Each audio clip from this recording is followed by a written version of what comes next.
Almost choked. Okay, so I wasn't going to do this because I thought it was kind of morbid, or I don't know. But at the same time, I want to kind of document this because I want to be able to remember this day.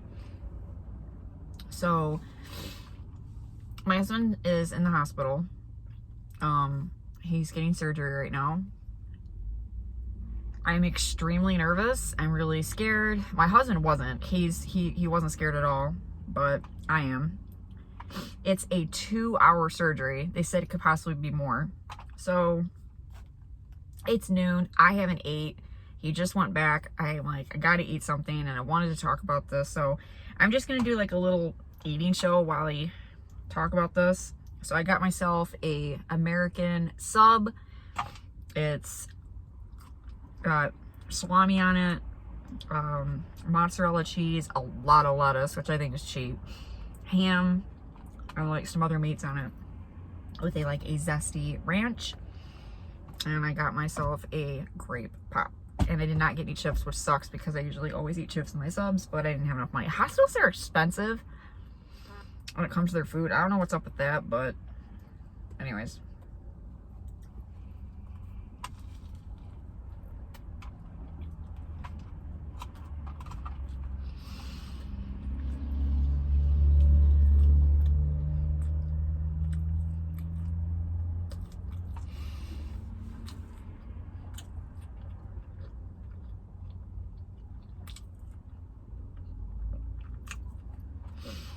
Yeah, so he wasn't scared at all.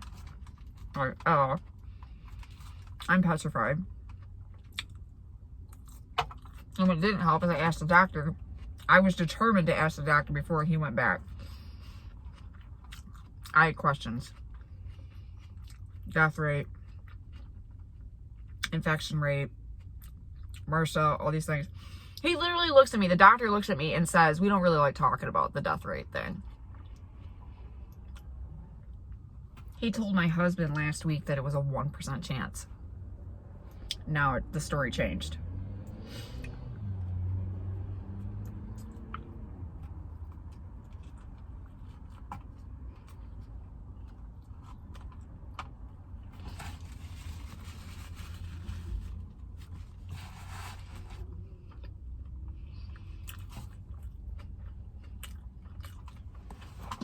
Doctors irritate me.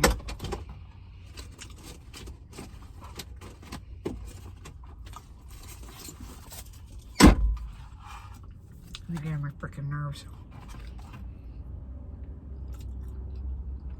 He tells us this crap the morning of, well, 12:30 in the afternoon. And most surgeries usually happen around 6 or 7 o'clock in the morning. Not here.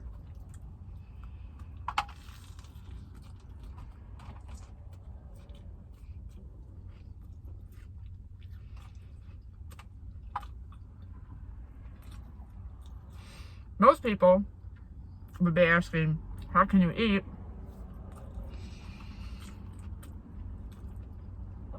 I'm a nervous eater. I'm nervous, I eat. I eat. I eat.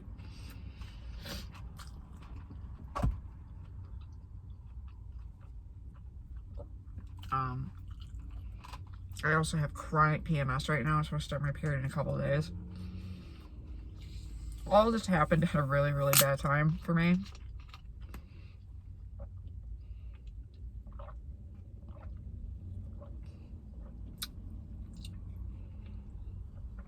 Grape pop doesn't go good with subs. It goes good with like chicken and stuff like that. It doesn't go good with subs. Excuse me. It's an eating show, so if you don't like burping, exit out. They gave me this little card. I'm not gonna put the like to tell me like what stage he's in. So right now he's in the operating room, obviously. And he said estimated surgery time has likely already been given to you. If not, please ask the customer service representative. So here's the other thing that's really annoying. I'm like, okay, so what do I do when I need to get back into the hospital? Because after COVID, like security amped up, like everybody's really like risky, or they're all like high risky. The shocking thing is when I came here, excuse me, nobody's wearing masks. I was like, wow. Because I heard that most medical facilities, you have to wear a mask. This is a hospital, but nobody is.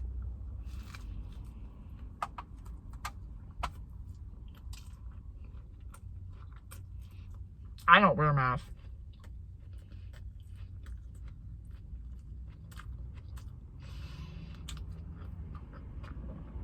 I've already had COVID 3 times.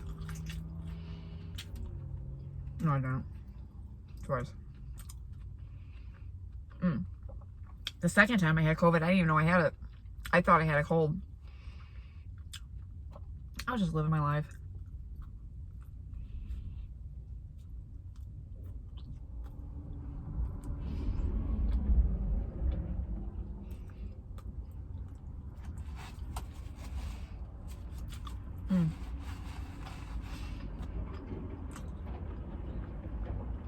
The only reason I suspected that I had it was because my husband got it the second time.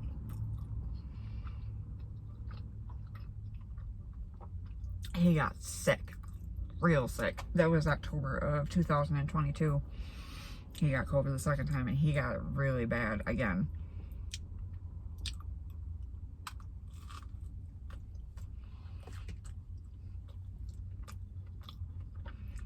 He was stupid sick for Halloween. Right on Halloween last year. It would have been our last Halloween at our old apartment. He was sick as a dog.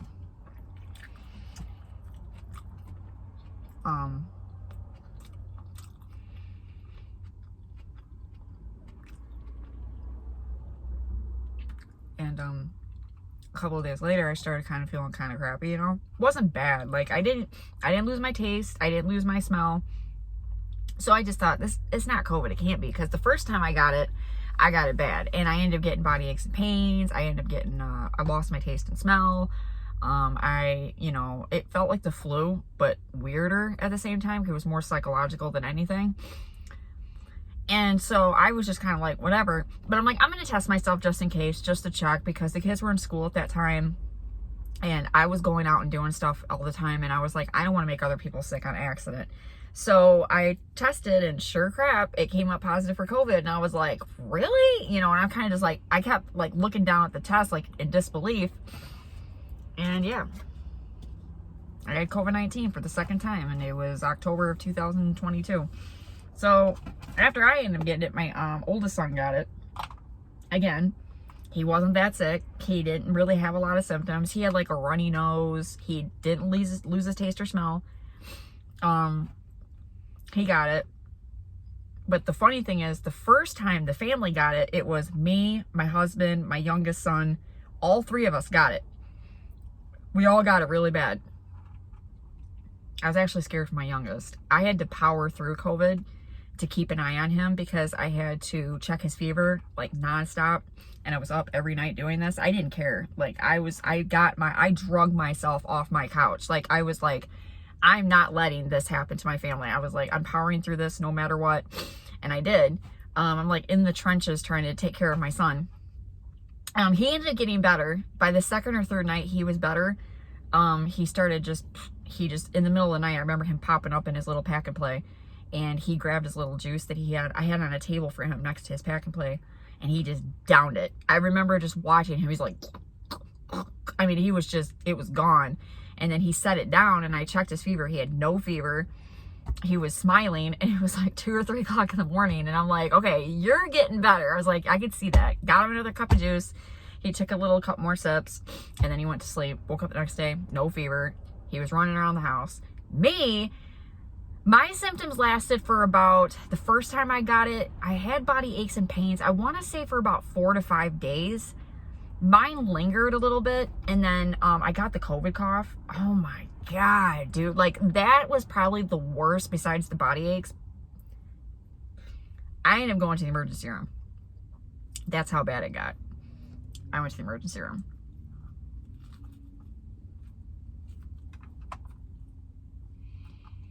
I couldn't breathe. I mean, I could, but when the coughing fits would start, I couldn't breathe. I told them, And I was down in tea. It was the only thing that helped me was hot tea. Hot tea and water. I had to have it with me all the time. And Mucinex. I swear by Mucinex. That shit worked so good for me when I had that cough. It was like, get out of here. As soon as I took a Mucinex, it stopped.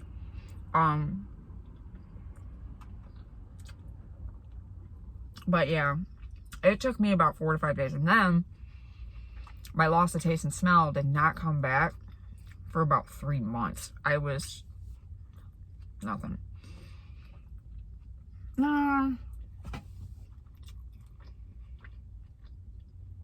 I'd say about a month. It wasn't about 3 months. I think my dad had about 3 to 4 months. He lost his taste and smell. Yeah, because first my mom and dad got it. They got it, I want to say it was November or December of 21. They ended up getting it. It was either January. My mom didn't even know she had it. Because this was like, she ended up getting sick. What am I talking about? It wasn't 21. It was 20. It was October of 2020. I think. Or it was December of 2020. Well, anyways. She didn't know she had it. And so it might have been 2019. And she was like walking around and she was shopping. She thought she had the flu. Like she literally thought she was recovering from the flu. But it kept lingering. And she was just like, you know, what the heck? And I guess she told me she had to go Christmas shopping. And she was super sick. Like she was really sick. Well, this was 2019. This was before any of it was talked about. This was the end of 19. Well, right around, you know, the end of January, early February of 2020, that's when the news broke about COVID. And my mom called me and she goes, that's what I had, all those symptoms. And I said, you had one of the first cases of COVID and nobody knew about it. She's like, holy crap. Well, later on that year, in 2020, she ended up getting it again. But this time it was a milder version of it. She didn't really get a lot of it. But anyways, I don't know why the hell I'm talking about COVID-19. No idea. I don't know what the hell I'm talking about. And my husband's getting surgery and I'm over here like, so anyways.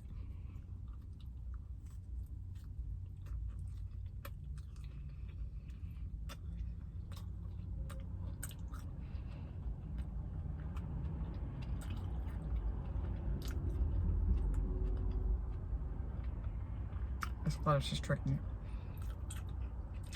Keeps trying to go down my throat.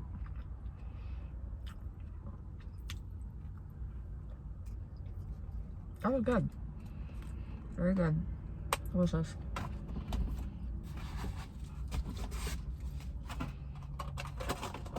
Mm-hmm. 2 thumbs up.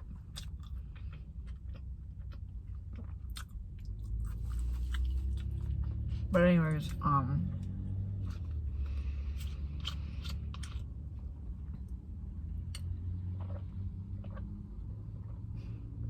so he's getting surgery on his, the myelin tissue that is in between your discs and your spine. And he's getting them done in his neck, the upper portion of his spine. And it's in C4 through 6. The bad part is, this is where it gets dangerous. They have to go past his carotid, which is the main artery that is in your neck that leads down to your heart. It's like when you're watching a movie, like an action movie, and they always slit the person's throat or they stab them like right inside of the throat. It's because your carotid is like right here. And everybody talks about it. Everybody's like, it's my carotid. And it's like, everybody jokes about it. But it's serious. It's a serious thing because it is one of the main arteries that is in your neck that leads down to your heart. The neck is a tricky area to do surgery in because there are so many important arteries that are in that area. So this is where it starts to get dangerous. He's going to be bypassing it. He said he's going to be doing the incision like right here, and he's going to be going around and he's going to be like going bypass. But the thing is that nothing is guaranteed. And that's what I'm scared about. He said he takes his time. He does not rush it. He's never had any fatalities in the past when he's done these surgeries in the past. He said the only risk usually with these kind of surgeries is the anesthesia. He says sometimes the anesthesia can get a little risky. But other than that, he said that there's really nothing. Do I believe him? No, of course not. I have anxiety and I have OCD and I have other things, so no, I don't believe anything but anybody says. But it's like, I'm just holding on to faith right now. I'm holding on to God. That everything's gonna be okay. So yeah. I'm hoping that everything works out, and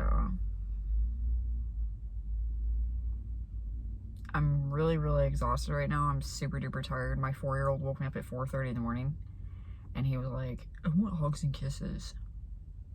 At 4:30 in the morning. And I went to bed at midnight because I got obsessed with watching this new TV show that just came out. It's called The Idol, with The Weeknd and Johnny Depp's daughter's in it. And I watched like the new episodes that are out, and yeah, so I got like wrapped up in it, and then I realized it was going on 11:30 at night, and I was like, wow, what are you doing, dude? I was like, you have to go to a thing tomorrow, like you have to take your kids out far away, like what are you doing? So on top of that, so then my 4-year-old wakes me up at 4:30 in the morning, and I'm like, today's gonna be a great day. So I'm super duper exhausted. I can't even have any more coffee right now because I'd have to drive all the way back home. I don't want to drive all the way back home because it's, nowadays everybody knows gas ain't cheap. So it's like, I really want to save my gas because I have to pick up my kids and they're sitting at my sister-in-law's house. And if anybody's watched any of my videos, my oldest is handicapped. He's mentally disabled. So I know how stressful it can be. I know how stressful it can be to watch him. They don't really know what's going on. They know that daddy had to go to the doctor, but they don't know, they don't understand anything, so they don't really understand what's going on. Oh, that's another thing. I rented a couch and a washer and dryer from a place, and they want payment, and they're all like, and I'm like, yeah, my husband's in the hospital, so I don't know what to tell them, but it's just a really stressful day. Today is just really super duper stressful, and I'm really irritated, and yeah, I'm just waiting for some good news to come in because I can't deal with this anymore, and I'm really just done. 2023 has been a roller coaster for me. It's literally been like, it started out kind of low because I had to get my LEEP procedure, so I had to get surgery. I was like, whatever. And then that was good. And then I got my results and everything came back great, so that started going back up again, and she was like, I don't have to see you until August. I'm like, great.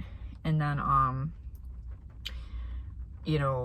then my husband found out he had to have neck surgery, so then it went back down again, and I'm like, oh God. And then we ended up getting accepted for our new apartment, then it went back up again, and then we got the apartment, and then we ended up moving in, and then we slammed into a bunch of financial struggles. Like, we were just, everything hit us, so the roller coaster went back down again. It's just been like up and down, and it's just been such a weird year. It's been, I will say this, 2023 is a year I'm not going to forget. It is a year that is going down in the books. It's been a year of many blessings. I've had many blessings this year. I've had a lot of cool things happen to me this year. Like 2 days in a row, I found $20 on the ground. 2 days apart, I found $20 in 2 different spots. It was banging. And then, like I said, so I don't know. It's just been a crazy year, so I'm just hoping for the best for the rest of this year, and I'm hoping that my husband's surgery is successful and that he doesn't have to listen to ringing in his ears anymore, and he doesn't have to have headaches and pain. It's been hell watching him this past year go through this. He's been literally miserable every single freaking day. He is in depression mode. They ended up putting him on Depakote and Prozac. It's just been hell. It's literally been hell for him. He's been physically, he's been in hell. So anyways, I just want to make this video to document this day, and hopefully the next video that I make will be better and it will be good news or something.